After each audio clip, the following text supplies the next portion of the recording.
Good morning বন্ধুরা, আজ হচ্ছে 7ই আগস্ট। তো কালকেও মার্কেট ডাউন ছিল, তো চলো দেখে নেওয়া যাক ওয়ান ডে রিটার্ন কী এসছে।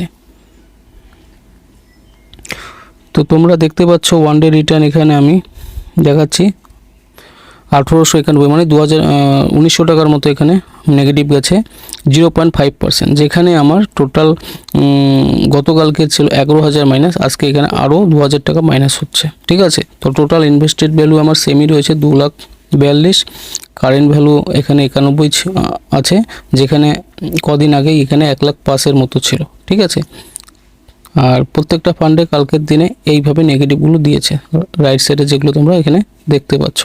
ঠিক আছে, এইভাবে নেগেটিভগুলো পেয়েছি আমি। যাই হোক, কোনো অসুবিধা নেই, মার্কেটে আপস ডাউন থাকবেই। তবে যারা সত্যি লামসাম করতে চাও এই সময়টা করতে পারো, আর একদিন দুদিন ওয়েটও করতে পারো লামসামের জন্য। ঠিক আছে, মার্কেট আর একটু ডাউন যাবে, গ্লোবাল মার্কেট কিন্তু সেটাই বলছে।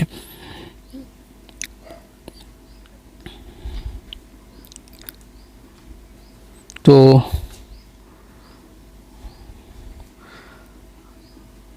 আমি যে ভিডিওগুলো করছি আশা করছি তোমাদের খুব ভালোই লাগছে। ঠিক আছে, ভালো লাগলে অবশ্যই লাইক, কমেন্ট, সাবস্ক্রাইব করবে, কিন্তু সাবস্ক্রাইব করে পাশে থাকবে। থ্যাংক ইউ, দেখা হবে পরবর্তী ভিডিওতে। Bye bye, take care.